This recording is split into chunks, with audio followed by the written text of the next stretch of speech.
할렐루야. 사부 예배에 오신 여러분을 환영합니다. 2011년에 개봉한 이영애 배우와 유지태 배우가 주연한 봄날은 간다라는 영화가 있습니다.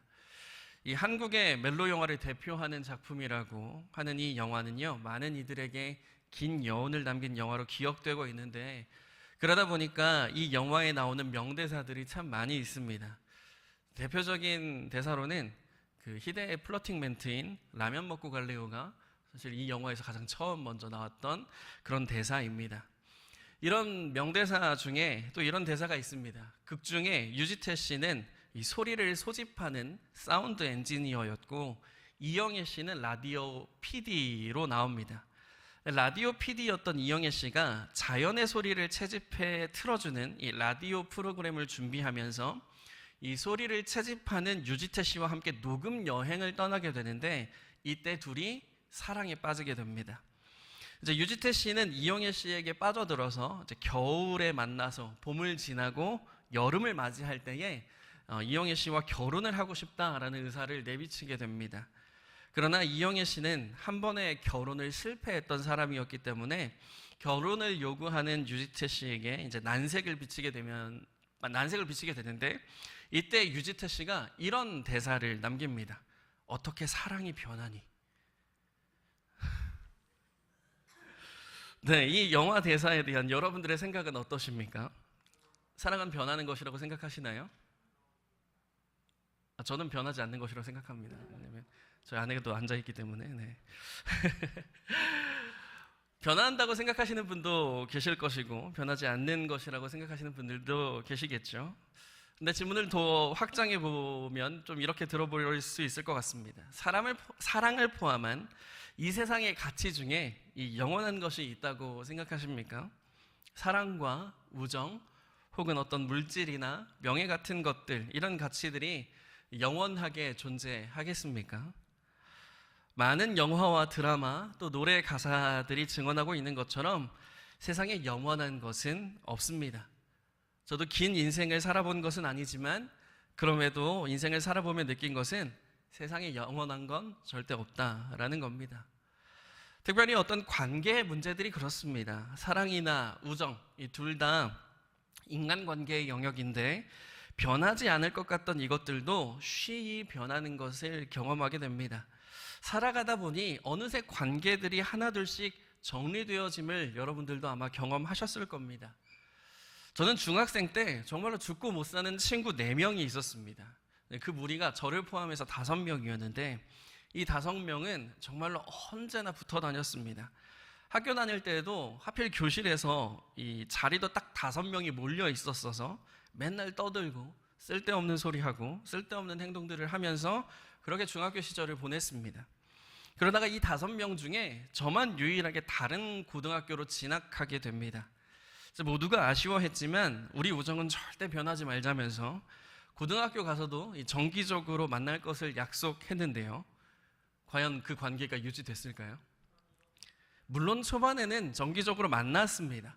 몸은 떨어져 있으나 우리 마음은 함께 하자 하면서 이게 정기적으로 모였었는데, 이 떨어져 있는 시간들이 길어지니까 연락은 하되 만나는 횟수가 줄어들게 되고, 결국 저희가 성인이 되고 각자 자신의 진로를 찾아 나아감으로써 그 만나는 횟수가 0번이 되게 되고, 이제 결국엔 서로의 연락처조차도 알지 못하게 되는 그런 관계로 남게 되었습니다. 특별한 관계인 줄 알았는데 어느새 지나간 수많은 과거 중에 하나가 되어버리는 그런 관계들, 우리의 삶에 그런 일들은 다반사로 일어납니다. 그런데 만약 이런 관계가 어떤 물리적인 거리가 멀어져서 소홀해지는 것이 아니라 어떤 실수 때문에, 잘못 때문에 소홀해지는 관계라면 어떨까요? 어떤 작은 실수나 잘못은 어느 정도 관계가 쌓이면 이해하고 용서가 되기도 합니다. 그런데 그 잘못이 선을 넘는 잘못이 된다면 사실 아무리 오랫동안 그 관계를 쌓았다 할지라도 와르르 무너지기 마련입니다. 이 또한 살면서 겪게 되는 인간관계의 단면이지요. 그렇게 무너진 관계는 사실 회복하기가 쉽지 않습니다. 누군가가 큰 잘못을 해서 관계가 무너졌다면 다시는 회복할 수 없습니다.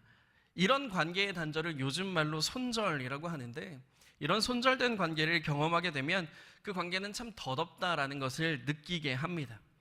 그런데 만약 이런 관계가 있다면 어떨까요? 내가 누군가의 관계에서 큰 잘못을 저질렀습니다. 사실 그 잘못은 이 손절당해도 무방한 그런 잘못인 것이죠. 그런데 상대방이, 내가 잘못을 저지른 그 상대방이 그 관계를 깨지 않기 위하여서 먼저 손을 내민다면 어떻게 되겠습니까? 아마도 먼저 손을 내밀어준 상대 때문에 그 무너질 뻔한 관계가 다시 세워질 수 있게 될 것입니다. 그러나 이 먼저 손을 내민다라는 것은 정말 쉽지 않고 큰 결단이 필요한 일입니다. 누군가가 여러분들에게 큰 잘못을 행했을 때 여러분들의 마음을 한번 돌아보시겠습니까? 그때를 생각해 본다면 그 대상에게 먼저 손을 내미실 수 있나요? 아마 쉽지 않을 겁니다. 저도 부끄럽지만 어린 시절 손절한 몇몇의 관계들이 있는데, 이 관계는 이전에는 참 친밀한 관계였음에도 불구하고 그 관계를 뒤집을 만한 잘못이 그 모든 친밀함을 무너지게 만들었습니다. 그때 제 마음을 돌아본다면 너무 화가 나서, 잘못한 그 상대에게 너무 화가 나서 이 잘못을 나만 아는 것은 너무 괘씸하니 온 천하가 이 잘못을 알게 하겠다라는 마음을 품을 만큼이었으니까, 그때의 마음을 되짚어보면 잘못을 한 상대방을 용납하고 먼저 손을 내미는 것은 불가능한 일이겠다라는 생각을 하게 됩니다. 그런데 그럼에도 먼저 손을 내밀어서 그 관계를 유지하는 몇몇의 경우가 있습니다. 상처받고 비난받고 버림받고 외면당해도 그 모든 것을 감수하고라도 손을 내미는 경우가 정말로 가뭄에 콩나듯 한 번씩 있는데, 그 몇 안 되는 경우의 한 이야기가 오늘 본문에 기록되어져 있습니다. 예수님은 공생의 마지막에 제자들과 함께 식사를 나누셨습니다. 우리는 그 식사를 최후의 만찬이라고 부르는데, 예수님은 그 자리에서 장차 당신이 처하게 될 고난에 대해서 말씀하십니다. 예수님은 충격적이게도 그 식탁에 함께 앉아있는 제자들 중 하나가 당신을 팔아 죽게 될 것이다 라고 말씀하시는데, 이 이야기를 들은 제자들은 혼비백산합니다. 도대체 누가, 어떤 제자가 선생이신 예수를 판단 말인가 라면서 예수님 앞에 나와 주님, 저는 아니지요 라면서 서로 자신을 변호합니다. 하지만 예수님은 이러한 제자들에게 오늘 밤 그 제자들이 모두 다 당신을 버릴 것을 말씀하십니다. 예수님의 그 말씀에 베드로는 모두가 예수님을 버릴지라도 나는 절대 그러지 않겠노라 라면서 호언장담을 합니다. 그러나 예수님은 그런 베드로에게 닭 울기 전에 3번 네가 나를 부인할 것이다 예고하셨습니다. 결국 식사 후에 모든 일은 예수님께서 말씀하신 대로 흘러갑니다.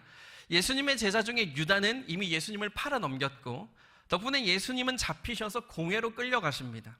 이때 제자들은 혼비백산에서 사라졌으며 절대로 예수님의 곁을 떠나지 않겠노라 말하였던 베드로는 멀리서 슬금슬금 예수님을 따라갑니다. 예수님은 이내 대제사장의 집에 이르렀고, 베드로도 그 뜰에 피웠던 불 가까이에서 불을 쬐는 척합니다. 그런데 그 불 가까이에 있었던 여자 하나가 불꽃에 비친 베드로의 얼굴을 보며 그가 예수님과 함께 있었던 사람이다 라고 증언하게 됩니다. 베드로는 그런 여자의 말에 소스라치게 놀라며 여자여 나는 그를 알지 못하노라 라면서 예수님을 한 번 부인합니다. 조금 후에 다른 사람이 베드로에게 너 예수와 한패지 라면서 베드로를 다그치는데, 이때 베드로는 다시 한번 자신은 예수와 함께 했던 사람이 아니다라며 다시 한번 부인합니다. 그리고 1시간쯤 뒤에 누군가 베드로에게 너는 예수와 함께 있었던 사람이다 라고 할 때에 베드로는 다시 한번 예수님을 부인하는데, 이때의 모습을 누가복음이 아주 드라마틱하게 기록하고 있습니다. 누가복음 21장 60절부터 62절까지의 말씀입니다. 베드로가 이르되 이 사람아 나는 내가 하는 말을 알지 못하노라 하고 아직 말하고 있을 때에 닭이 곧 울더라. 주께서 돌이켜 베드로를 보시니 베드로가 주의 말씀 곧 오늘 닭 울기 전에 내가 3번 나를 부인하리라 하심이 생각나서 밖에 나가서 심히 통곡하니라. 이 누가복음에 묘사되길 베드로가 마지막 부인을 할 때, 그러니까 나는 예수님을 알지 못한다라고 하는 그 말을 하는 와중에 닭이 옵니다. 그리고 그 뜰 안에 계시던 예수님이 고개를 돌려 베드로를 보셨죠. 마침 베드로도 뜰 안에 계시던 예수님을 보았고 그들의 눈이 마주치게 됩니다. 정말 기가 막힌 연출 아닙니까? 예수님을 부인하지 않겠다라고 말했던 베드로가 마지막 부인을 하는 와중에 닭이 울고 그 말을 마쳤을 때 예수님과 눈이 마주치는 베드로. 이 얼마나 드라마틱한 서사입니까?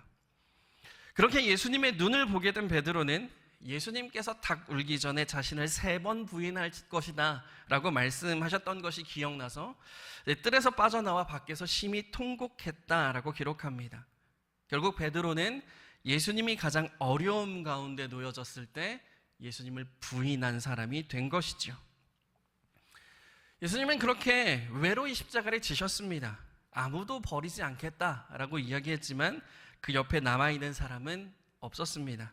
제자들도 없고 예수의 이름을 연호했던 무리들도 없었습니다. 예수님은 그렇게 쓸쓸히 죽게 되신 것이죠.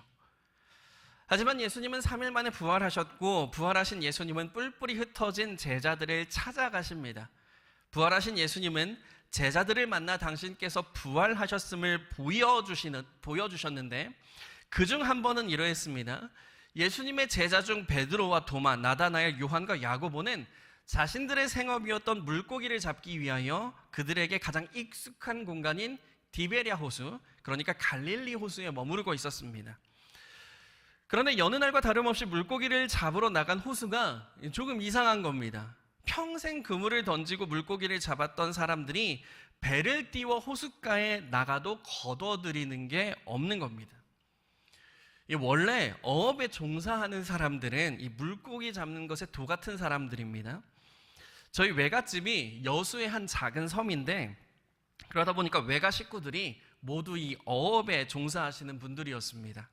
외할머니며 삼촌들이며 외가 식구 모두는 바다에 대해서 모르는 게 없으셨던 분들이었는데 언제 어디에 뭐가 있는지 어느 길로 물고기가 다니는지를 다 아셨습니다.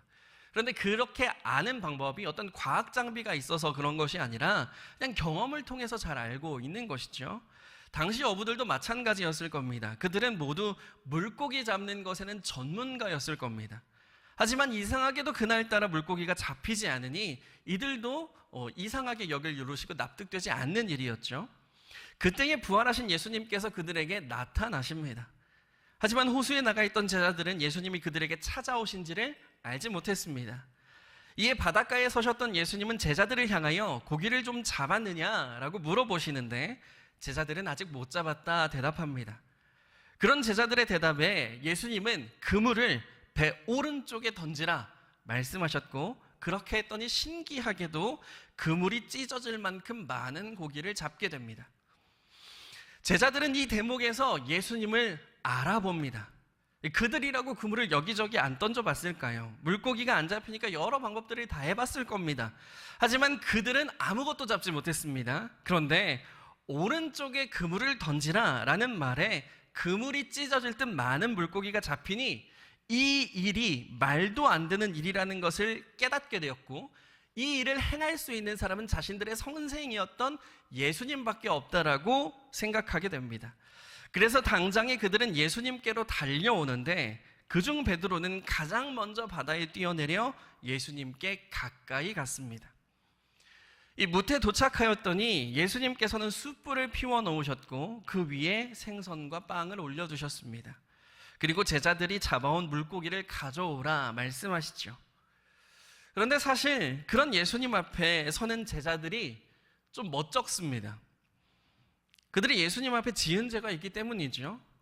그들은 예수님을 버려두고 각기 제 살 길을 찾아서 갔던 사람들입니다. 누구도 예수님을 떠난다 했더니가 없었는데 결국 다 떠나버렸으니까 다시 사신 주님 앞에 이 고개조차 들 수 없는 사람들이었습니다. 게다가 가장 먼저 바다에 뛰어내렸던 이 베드로는 예수님을 모른다라고 부인까지 했으니까 이들이 예수님 앞에 서서 할 수 있는 말은 아무것도 없었습니다. 하지만 예수님은 그런 제자들에게 말씀하십니다. 12절 상반절의 말씀이죠.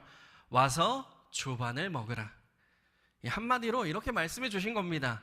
얘들아, 아침 먹자라고 말이죠. 예수님께서 아침 먹자 하시는 이 장면은 앞선 내용들을 되짚어 볼 때 단순히 배고프니 아침 먹자라는 이야기가 아님을 다 아실 거라 생각합니다.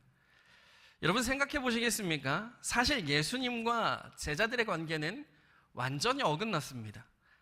제자들은 예수님을 버렸고 예수님은 홀로 외로이 죽으셨습니다. 그럼 이 관계는 손절되어야 되는 관계 아니겠습니까? 절대 회복할 수 없는 관계처럼 보이죠. 사실 예수님의 입장에서는 제자들이 너무나 괘씸한 일입니다. 공생애 중에 고난과 부활에 대해서 알려주지 않은 것도 아니고 그걸 믿지 못하고 당장의 두려움에 떠난 이 제자들을 보면서 그동안에 쌓았던 정이 있는데 그걸 버리고 도망간 이 제자들을 보면서 예수님의 입장에서 제자들은 정말로 괘씸한 사람들이었습니다. 그러나 이렇게 괘씸함에도 예수님은 이들을 손절하지 않으셨습니다. 부활하신 예수님은 제자들을 직접 찾아오셨고 그들이 무트로 나와 멋쩍게 예수님의 곁에 섰을 때 그들을 이전과 다름없이 대하셨습니다. 공생애 중에 제자들과 함께 했던 그때처럼 같이 자고 같이 먹었던 그때처럼 아무렇지 않게 어서 와서 앉아서 아침 먹자 라면서 손을 내밀어 주셨고 이전의 일들을 기억하지 않겠노라 제자들의 마음을 위로하시며 회복해 하셨습니다. 하나님의 사랑을 받는 여러분, 예수님의 은혜는 우리에게 이와 같습니다. 우리는 베드로를 예수님을 3번이나 부인한 제자라고 기억하지만 사실 우리는 3번이 아니라 수십 수백 번 예수님을 부인하며 예수님을 모르는 사람처럼 살아갑니다. 우리는 죄 지을 때 예수님에 대한 생각 단 한 번도 하지 않습니다. 분노할 때, 비난할 때, 음란한 행동을 하고 탐심을 부리며 미워할 때 단 한 번도 예수님을 생각하지 않습니다. 예수님께서 그렇게 살면 안 된다 말씀해 주셨고 예수님을 따르는 이들은 어떻게 살아야 되는지에 대해서도 다 말씀해 주셨는데 여전히 이러한 죄악된 행동을 한다는 것은 예수님을 모른다 하며 외면하고 부인하는 것과 마찬가지입니다. 하지만 예수님은 그런 우리에게 다시 한번 은혜를 주십니다. 솔직히 우리는 죄인이라 예수님 앞에 나가기가 참 멋쩍고 민망합니다. 저는 가끔 주님께 기도하는 것도 민망할 때가 있습니다.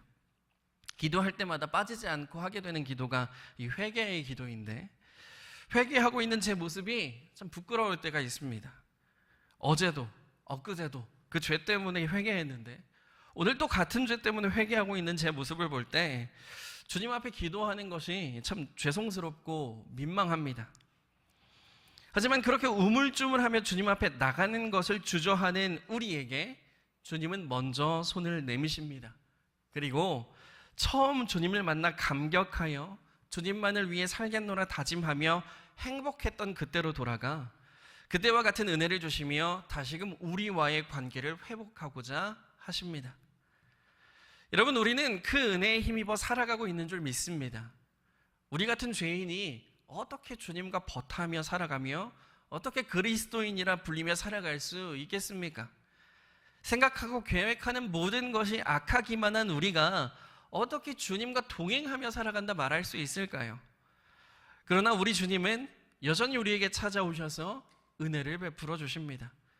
주님을 믿는다면서도 반드시 주님께서 말씀하신 대로 살아간다면서도 주님이 없는 것처럼 모르는 것처럼 살아가는 우리에게 다시 한번 은혜를 베풀어 주신다라는 겁니다. 예레미야 31장에 그 모든 악행을 용서하고 다시는 죄를 기억하지 않겠다 말씀하신 것처럼 오늘 우리에게 죄사함의 은혜를 베풀어 주십니다. 그러니까 사랑하는 여러분, 오늘 우리가 우리에게 먼저 찾아오신 주님 앞에 서게 되기를 원합니다. 물론 주님 앞에 설 때에 조금 민망하고 멋쩍을 수 있습니다. 왜냐하면 우리는 죄인이기 때문이죠. 그 죄를 생각하면 어떻게 주님 앞에 다시 나갈 수 있겠습니까? 그러나 그럼에도 염치불구하고 주님 앞에 서는 우리가 되기를 원합니다. 그렇게 주님 앞에 나아가게 될 때에 우리는 주님께서 베푸시는 죄사함의 은혜를 누리게 될 줄로 믿습니다. 그런데 혹여 이런 생각을 하는 이들이 있을지도 모르겠습니다. 어차피 부인하고 살아도 다시 은혜를 주시니까 계속 부인하면서 살아도 괜찮겠다, 계속 죄 지으면서 살아도 괜찮겠다 생각하는 이들이 있을 수도 있을 것 같습니다. 하지만 여러분, 우리는 예수님께서 찾아오신 대상이 누구인지를 잘 살펴봐야 합니다. 예수님이 찾아오신 대상은요, 눈물로 회개하며 회개의 삶을 살아가고 주님 앞에 안절부절 서는 사람들이었습니다. 남들이 그러니 그럴 수밖에 없었다 타협하거나 뻔뻔하거나 당당한 이들 앞에 주님이 찾아가신 것이 아니라 후회하며 회개하는 삶을 사는 이들에게 주님께서 찾아가셨습니다. 그러니 오늘날을 살아가는 우리도 주님 앞에 고개를 숙이는 사람들이 되어야 할 것입니다. 사실 우리가 죄와 멀어지기는 참 쉽지 않습니다. 세상을 살아가는 것은 곧 죄의 속을 살아내는 것과 마찬가지입니다. 그런 세상을 살아갈 때에 알게 모르게 짓는 죄들이 참 많이 있죠. 그런데 그런 삶을 살 때에 적당히 타협하면서 스스로를 합리화하면서 살아가는 것이 아니라 어쩔 수 없이 이 죄의 굴레를 살 때에 주님 앞에 죄송함으로 나아가는 오늘 우리가 되기를 원합니다. 죄가 죄인지도 몰라 구별 없는 삶을 살아가는 것이 아니라 죄가 무엇인지 알고 그 죄에 대한 죄송한 마음을 갖는 우리가 되어야 된다는 겁니다. 그렇게 주님 앞에 나아가게 될 때에 주님은 우리에게 은혜를 베풀어 주십니다. 스스로 죄인인 줄 알지 못하면 은혜가 임할 수 없습니다. 은혜는 모자라고 부족한 이들에게 주님께서 허락해 주시는 것이니까 오늘 우리는 우리의 모자람과 연약함을 인지하며 주님 앞에 서게 되기를 원합니다. 그때에 주님은 우리를 찾아오셔서 은혜를 베풀어 주십니다. 사랑하는 여러분, 오늘 우리는 말씀을 통하여 우리에게 찾아오시며 은혜를 베푸시는 주님의 은혜를 기억하기를 원합니다. 세상에 어떤 관계가 이런 관계가 될 수 있을까요? 우리는 주님을 모른다 하지만 그러한 우리를 찾아오시는 것이 바로 우리가 섬기는 주님입니다. 이 놀라운 관계는 오직 예수 그리스도 안에서만 성립되니 우리는 주님 안에 머물며 이 관계의 기쁨을 누려야 될 줄로 믿습니다. 우리가 함께 읽지는 않았지만 이렇게 제자들을 찾아오신 예수님은 베드로를 향하여서 네가 나를 사랑하느냐 물으십니다. 여러분, 오늘날 주님께서 우리에게도 이렇게 물으시는 줄로 압니다. 비록 우리가 주님을 모른다 하지만, 주님을 알지도 못하는 것처럼 살아가지만 주님께서 찾아오셔서 네가 정말 나를 사랑하니? 라고 물으실 때 정말 염치 없고 민망하여도 우리의 진심을 다하여서 주님을 향한 우리의 사랑을 고백하게 되는 우리가 되기를 원합니다. 주님, 정말로 주님을 모르는 것처럼 살았고 주님이 내 삶에 계시지 않는 것처럼 살았지만 주님, 그럼에도 불구하고 제가 주님을 사랑합니다 라고 고백할 수 있는 우리의 믿음이 되기를 원합니다. 그래서 주님께서 우리를 찾아오셔서 우리와의 관계를 회복하시기 원하며 우리에게 그 사랑을 증명받고 싶어 하실 때에 주님을 향한 우리의 사랑을 다 고백하는 우리 믿음의 사람이 다 되시기를 주님의 이름으로 축복합니다. 기도하겠습니다. 언제나 우리를 사랑하시는 하나님 아버지, 이 시간 주님을 예배하며 주님께서 우리를 얼마나 사랑하시는지 그 은혜를 생각하며 함께 말씀을 보고 듣게 하시니 감사합니다. 사랑의 주님, 저희는 자주 주님을 모르는 것처럼 살아갑니다. 주님께서 살아계심을 고백하였으면서도 주님께서 살아계시지 않는 것처럼 살아갈 때가 있었습니다. 주님, 저희의 이 죄악됨을 용서하여 주시옵소서. 주님을 모른다 하는 저희를 용서하여 주시옵소서. 이런 죄를 저지름에도 불구하고 저희를 찾아오시는 주님, 그 주님 앞에 저희가 고개를 숙이며 죄송함으로 나아가오니 주님, 저희가 주님의 신실한 제자로 살아가게 하여 주시옵소서. 주님께서 저희를 용서하시며 저희의 사랑을 물으실 때에 주저하지 않고 고민하지 않으며 주님을 사랑한다 고백하오니 주님, 저희의 마음을 받으시고 저희의 모든 삶의 여정 가운데 함께 하시는 주님과 더 깊은 관계로 나아가는 저희가 되게 하여 주시옵소서. 그래서 이제는 주님을 부인하는 삶을 사는 것이 아니라 주님을 증언하며 주님의 제자다운 삶을 살게 하여 주시옵소서. 오직 주님께 저희의 모든 사랑을 드리기 원하오며 거룩하신 예수님의 이름으로 기도드립니다.